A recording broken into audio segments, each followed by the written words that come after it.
Bueno, buenas noches, docente y alumnos. En esta oportunidad vamos a debatir sobre la identidad del hombre. A continuación, voy a nombrar a nuestros panelistas. Lenin Rubio Velázquez, David Vaca Acuña y Grace Flores Patiño.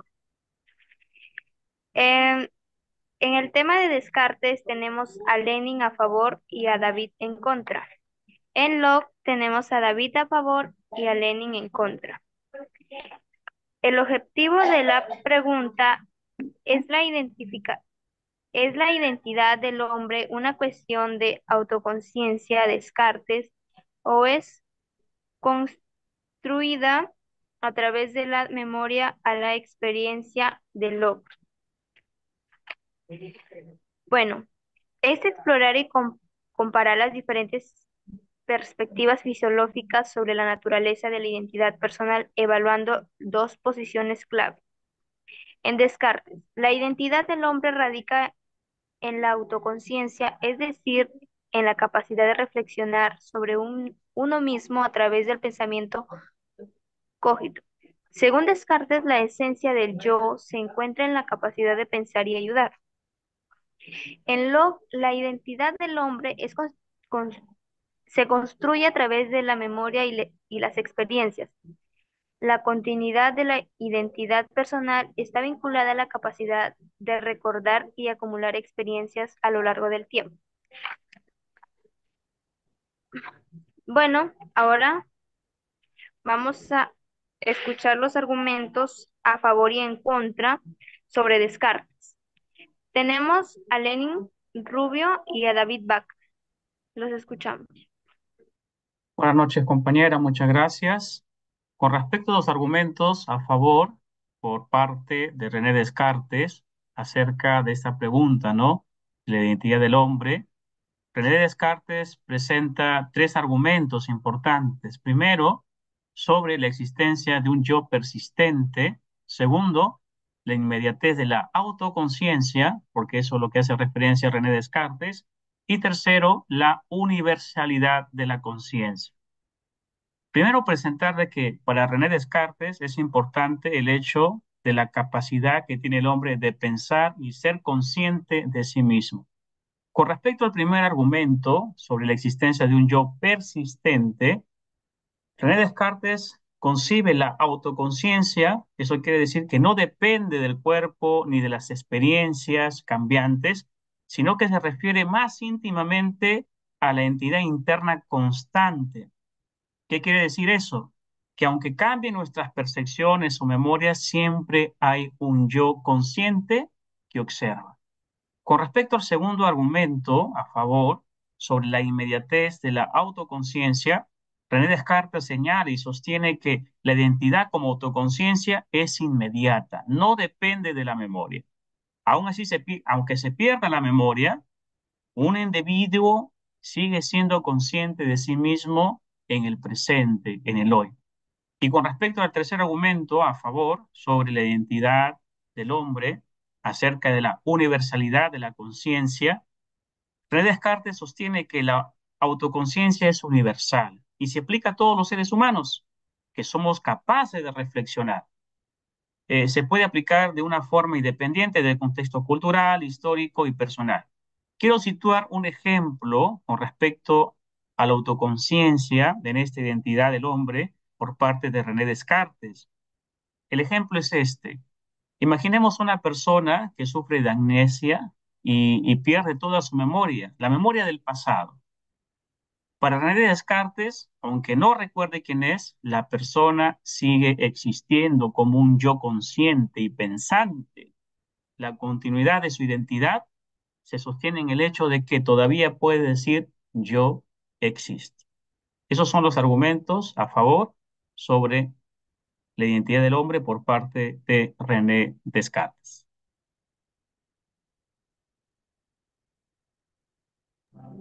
Ahora escuchamos a David Vaca, que está en contra. Adelante. Bien, buenas tardes con todos. Gracias, señorita coordinador. Estoy en una postura, bueno, en contra de Descartes. ya que muchachos, quiero que tomen algo en cuenta acá. Esto es muy crucial. Quiero que consideren que aunque la autoconciencia nos hace afirmar que yo existo, eso no nos dice quiénes somos realmente. La identidad personal es mucho más profunda y a la vez compleja.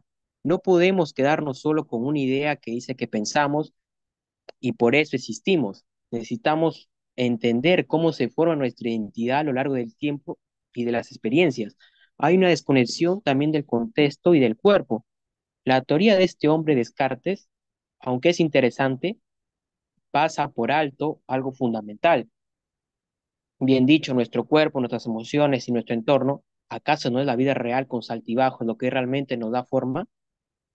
Nuestra identidad no se construye solo a partir de pensamientos abstractos, sino que de cómo vivimos, sentimos y a la vez nos relacionamos con el mundo. Eso es una conexión vital. También tenemos un problema del sueño y del delirio, ¿no? Aquí va una pregunta para reflexionar. Si la autoconciencia define quiénes somos, ¿qué pasa cuando estamos dormidos o cuando estamos de inconsciencia? En esos momentos, ¿acaso desaparece el yo? Si la autoconciencia se apaga, ¿significa que nuestra identidad también se desvanece? Por favor, eso no tiene sentido. La identidad es algo más constante que esto. Y a la vez, como un ejemplo por Lenin con su argumento a favor, tenemos también uno en contra, que quiero que piensen que una persona con un trauma cerebral, también radicalmente de persona, desde la perspectiva de este hombre Descartes, con una persona que sufre de un trauma cerebral, esa persona seguiría siendo la misma porque aún tiene la conciencia de sí misma, pero realmente es la misma persona. Muchos dirían que no, ¿no? El cambio en su personalidad y la forma de relacionarse con el mundo indica que, bueno, es una identidad que ha evolucionado. Es como si hubiéramos hecho un reset en su vida, así que pues, prácticamente todo sería lo mismo. Muchas gracias. Ahora vamos a escuchar los argumentos a favor y en contra sobre Locke. Tenemos en contra a Lenin y a favor a David. Los escuchamos.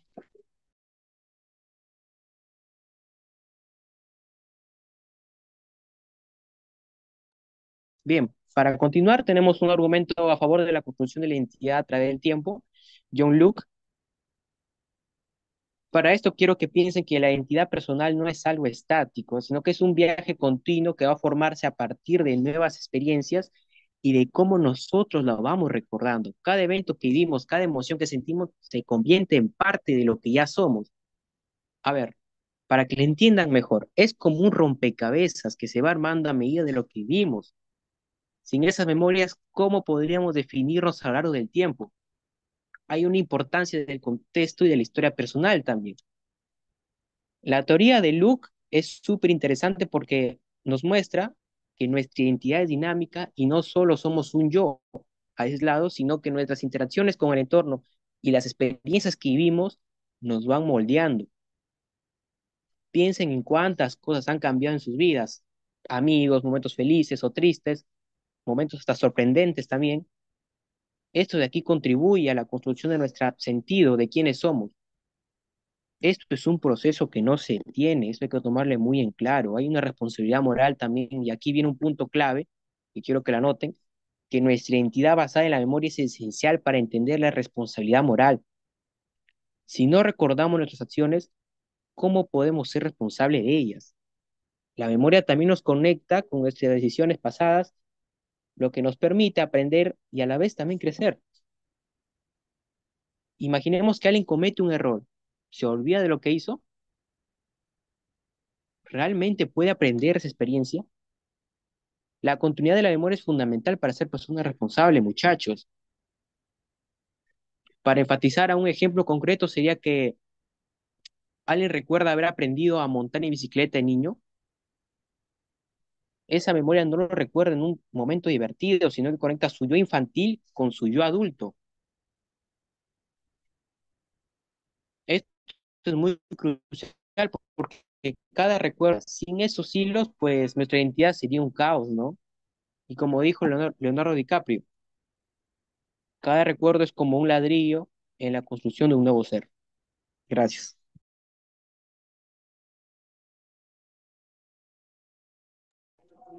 Ahora escuchamos a Lenin, que está en contra. Adelante. Gracias, compañera. Con respecto a la postura de John Locke sobre la identidad del hombre, que en este aspecto de la memoria debemos tener en cuenta también que hay argumentos en contra que son muy admisibles con respecto a ello. Hay un primer argumento que señala el problema de la falsificación de la memoria, ¿no? En contra de esta postura de John Locke, es que si la identidad depende de la memoria, qué sucede cuando ésta se distorsiona o se pierde? Hablamos de la memoria. ¿Deja de existir la persona cuando ya no recuerda quién es? Esto debería ayudarnos a nosotros a plantearnos el problema, sobre todo en los casos de amnesia, ¿no? Por eso este argumento en contra acerca de la falsificación de la memoria, ¿no? El problema de la amnesia cuando se suscita en algunas personas. Otro argumento en contra de la teoría de John Locke o la postura de John Locke es la paradoja de la identidad interrumpida, perdón, todo basándonos en el tema de la memoria. Si la memoria define la identidad en momentos de inconsciencia, o sea, como el sueño, como el coma, se interrumpe la continuidad. Entonces nos nace una pregunta importante. ¿Es la misma persona antes y después de estas interrupciones o es otra persona? Otro argumento en contra es la reducción del yo a lo consciente. John Locke deja fuera aspectos inconscientes del ser humano, ¿no? Porque se basa en el tema de la memoria, pero la memoria no es el único factor que influye en la identidad. Hay componentes emocionales y corporales que también contribuyen a la construcción, a la identidad de la persona. Hay que poner un ejemplo, como lo citaba también David en los ejemplos, en los argumentos a favor. Pero hay este ejemplo en los argumentos en contra de la postura de John Locke con respecto a la identidad del hombre. Una persona que olvida parte de su infancia debido a un trauma o una situación difícil, ¿es la misma persona de esa época? La teoría de John Locke tiene dificultades para explicar cómo se preserva la identidad en estos casos. Por el trauma hay una situación interrumpida, no recuerda los hechos del pasado. Entonces, tendríamos que tener en cuenta esta situación, ¿no? ¿Es la misma persona de la época pasada o ha cambiado la persona? Bueno, esos serían los argumentos en contra con respecto a la teoría de John Locke. Muchas gracias. Bien, gracias panelistas por sus argumentos. Bien, a continuación, nuestra compañera Grace nos va a dar las conclusiones. Te escuchamos, Grace. Muchas gracias, compañera. Bueno, vamos a concluir, ¿no? Diciendo que en este caso ambas perspectivas, ¿no? De Descartes y Locke nos han aportado pues elementos muy significativos, ¿no? ¿Por qué? Porque con esto logramos comprender lo que va a ser la identidad humana, aunque también podemos darnos cuenta de que estos presentan lo que son unas ciertas limitaciones, ¿no? ¿Por qué? Porque en este caso, pues la propuesta de Descartes resulta útil como un punto de partida para poder reflexionar sobre el yo y sobre todo sobre la autoconciencia. Pero, no, pero esta perspectiva que tiene Descartes no, digamos, no abarca lo que es la influencia de las experiencias y sobre todo no abarca lo que es el entorno en la formación de la identidad, ¿no? En contraste, pues John Locke nos ofrece lo que es una teoría que vincula la identidad con la cotidianidad, ¿no? Las vivencias, lo que es la memoria, ¿no? Pero sin embargo, en el énfasis que él le da a esta perspectiva eh, es en la memoria, ¿no? ¿Por qué? Porque genera lo que son las complicaciones en lo que respecta a la continuidad personal y digamos que también la posible distorsión de los recuerdos, ¿no? De cada ser. Bueno, pues en definitivo podemos decir que una comprensión más completa de la identidad o de nuestra identidad podría lo que es requerir la integración de ambas, ¿no? De ambas posturas, de lo Descartes y de John Locke. ¿Por qué? Porque una identidad que se inicia con la autoconciencia, como según lo menciona Descartes, se configura a través de la memoria y las experiencias, según como lo menciona John Locke. Bueno, eso ha sido todo con respecto a las conclusiones. Muchas gracias. Gracias, Greg. Bueno, damos por finalizado nuestro debate. Esto ha sido todo. Muchas gracias.